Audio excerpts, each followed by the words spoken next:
수도권의 한 대학 연구실입니다. 수소 연료전지에 쓰이는 나노입자 연구가 한창입니다. 지금 이게 무슨 입자인가요? 이제 그 연료전지의 내구성을 증가시키기 위해서 합성한 나노입자고요.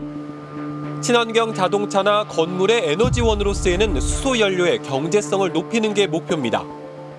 화석연료를 대체를 하기 위해서는 뭐 여러 가지 경제성도 화석연료보다 있어야 되고 하다 보니까 그런 측면에서 이제 미국이나 유럽이나 일본이나 여러 나라들에서 좀 과감하게 투자를 하면서 연구를 하고 있는 것 같습니다, 제 생각에. 그런데 앞으로 연구를 제대로 할 수 있을지 걱정입니다. 비슷한 분야를 연구하는 다른 과학자들의 연구비가 깎인다는 소식 때문입니다. 이 분야에 내년도 국가연구개발 R&D 예산으로 배정된 건 약 12억 원. 올해 48억 원이었으니까 4분의 1 토막이 났습니다.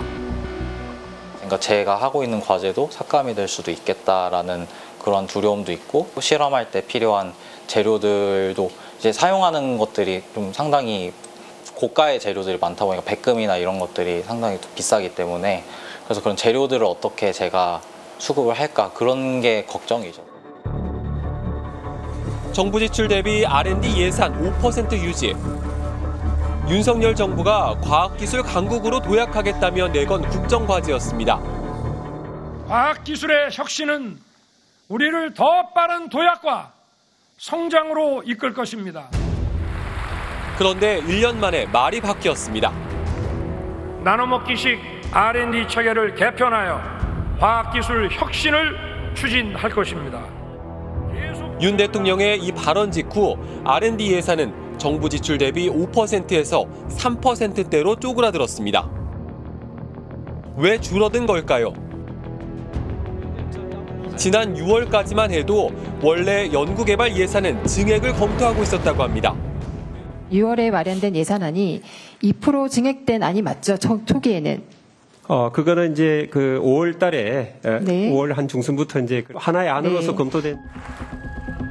그런데 예산안을 받아본 윤석열 대통령이 이종호 과기부 장관에게 크게 화를 낸 뒤 갑자기 삭감됐다는 의혹이 제기됐습니다. 이 장관은 시인도 부인도 하지 않았습니다. 어떻게 저런 말을 쓸 수가 있지 싶을 만큼 거친 언어로 장관님을 비난했다라고 하는 얘기가 지금 과학기술계에 파다해요.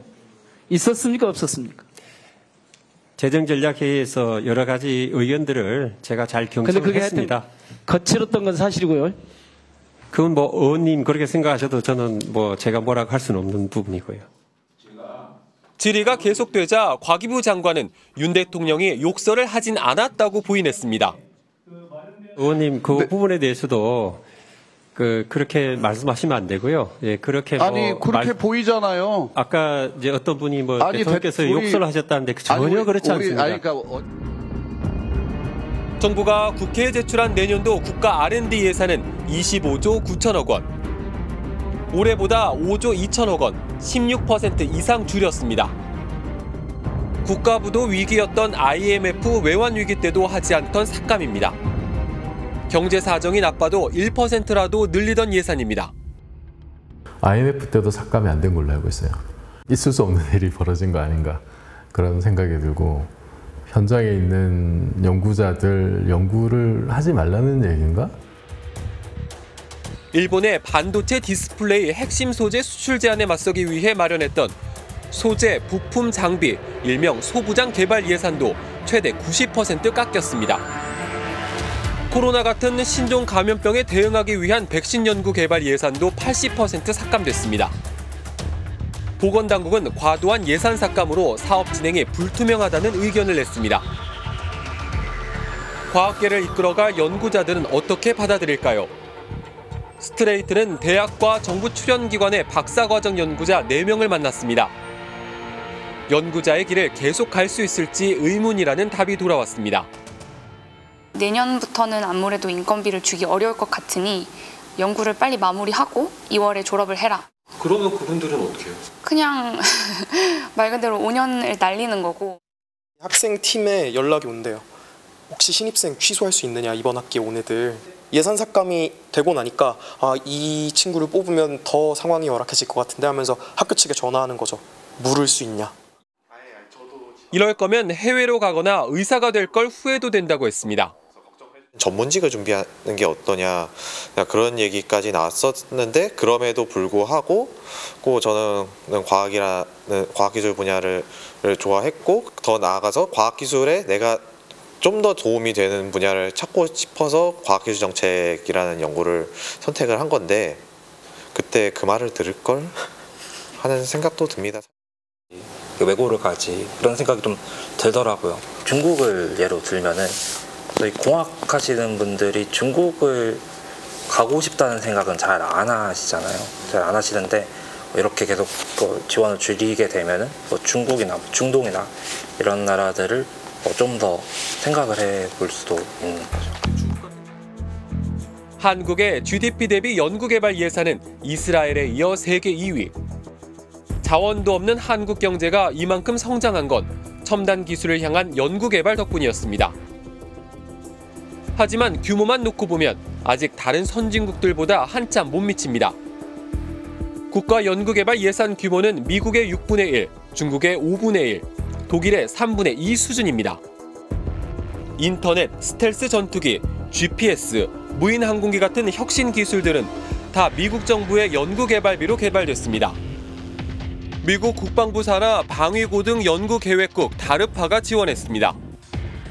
처음에는 국가가 할 수밖에 없다가 어느 정도 이제 시간이 지나고 나서 이게 수익이 발생할 수 있을 정도가 되면 이제 그걸 민영화하거나 민간에게 넘기는 방식인 거죠. 지금 미국 같은 경우가 그걸 가장 잘하는 나라인데 이 우주 같은 경우는 불가능하다고 생각했었는데 이 스페이스X라는 기업이 그걸 해낸 거죠.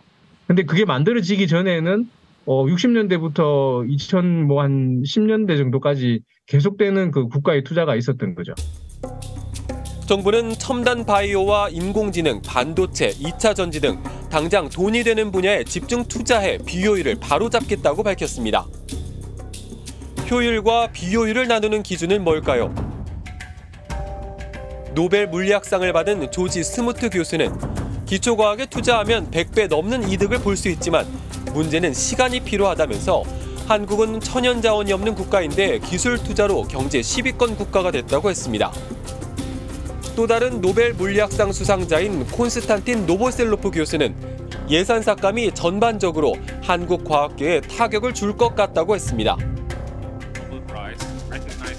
올해 노벨 생리의학상은 코로나19 mRNA 백신 개발 연구진에게 돌아갔습니다. 백신 상용화에 30년이 걸렸습니다. 우리에게 노벨상은 가능할까요? 원래 과학은 비효율적인 거거든요. 어떤 기술이 주는 여러 가지 혜택들이나 이런 것들은 직접적인 경제적인 이해관계로 이게 계산하기가 좀 힘든 것들이거든요. 근데 거기에 대해서 좀 새로운 가치를 좀 부여를 해줘야 된다. 그냥 단지 얼마 돈 벌어줄 거냐 이제 이런 관점에서 좀 벗어날 필요가 있다는 거고요.